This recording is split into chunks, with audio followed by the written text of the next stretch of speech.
apa hubungan antara standar etika seorang pemimpin negara dengan kemampuannya dalam menjaga pertahanan, keamanan, dan kedaulatan negara? Etik, benar. Ya, kita harus beretik dengan benar. Ya, jujur. Apa yang kita katakan itu ya yang ada di hati kita. Jangan lain di mulut, lain di hati. Jangan karena ambisi pribadi kita menghasut dan menyesatkan rakyat. Itu etik yang tertinggi, Saudara Profesor Anies Baswedan. Tapi dalam kenyataannya Pak, ketika Bapak memimpin di Kementerian Pertahanan, banyak orang dalam pengadaan alutsista. Ketika ada pelanggaran etika dan Bapak tetap jalan terus dengan cawapres yang melanggar etika. Bicara etik, ya kan, saya tuh keberatan karena saya menilai, maaf ya, karena Anda desak saya terus terang aja saya menilai Anda tidak pantas bicara soal etik.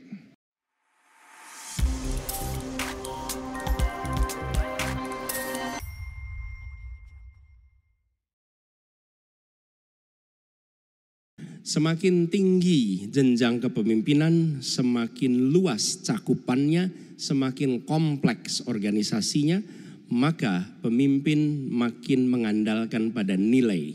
Bukan lagi teknis-teknis, tapi makin mengandalkan pada nilai. Itu yang membedakan antara kepemimpinan yang kompleks dengan yang sederhana.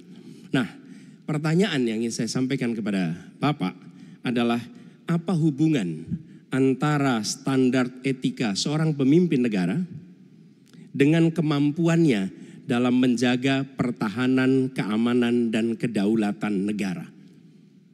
Terima kasih. Baik, waktu masih ada Pak Anies. Sudah cukup. Cukup. Baik, kami persilakan kepada calon presiden nomor urut 2 Bapak Prabowo Subianto untuk menjawab pertanyaan dari Bapak Anies. Waktu Bapak 2 menit dimulai ketika berbicara, silakan. Saya sependapat bahwa semakin tinggi, semakin kompleks, memang kepemimpinan itu butuh nilai. Nilai-nilai yang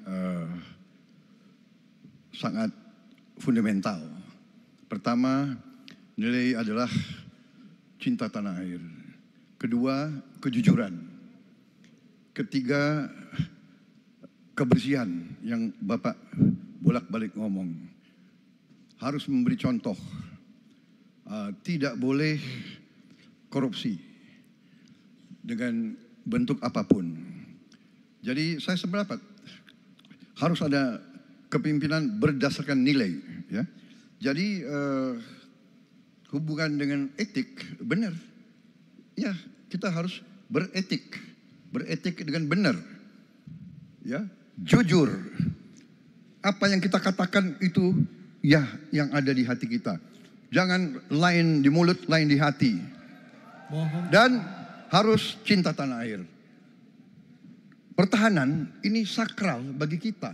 Ini menyangkut keselamatan kita. Jangan karena ambisi pribadi kita menghasut dan menyesatkan rakyat. Itu etik yang tertinggi, Saudara Profesor Anies Baswedan. Itu etik yang tertinggi. Kebersihan jiwa, kejujuran, kesetiaan kepada rakyat. Sekali lagi, jangan karena ambisi pribadi kita menyesatkan rakyat, kita menghasut rakyat, kita membahayakan pertahanan keamanan rakyat. Kasihan prajurit-prajurit yang sedang berjuang untuk menjaga kita. Polisi-polisi yang menjaga kita, kasihan. Kalau ada calon-calon pemimpin yang kerjanya hanya menghasut saja. Waktu habis, terima kasih Pak Prabowo.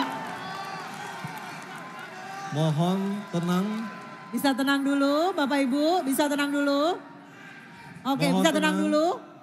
Baik, kita lanjutkan kepada Bapak Anies Baswedan menanggapi jawaban dan pernyataan dari Capres nomor urut 2 Bapak Prabowo Subianto. Waktunya 1 menit, silakan Pak Anies.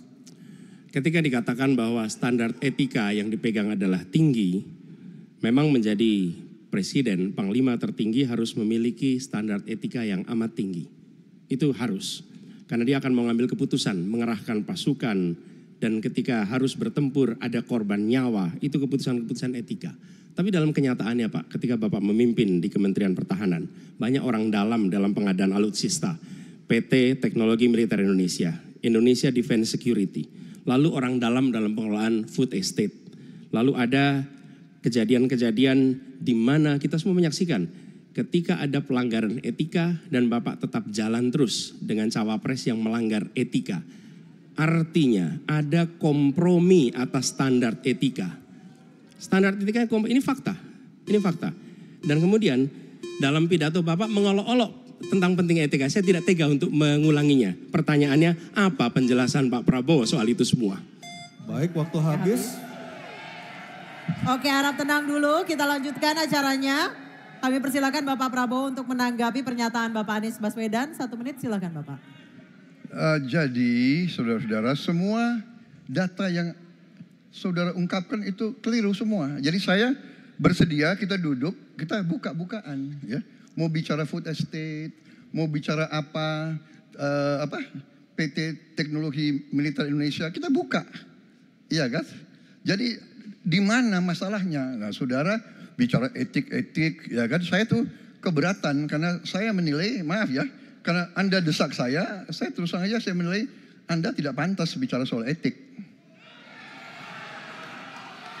Itu saja. Saya merasa bahwa Anda itu posturing, ya. Anda tuh menyesatkan. Itu aja, ya. Saya boleh berpendapat kan? Saya menilai Anda tidak berhak bicara soal etik karena Anda memberi contoh yang tidak baik soal etik. Terima kasih. Mohon tenang, mohon tenang. Oke. Harap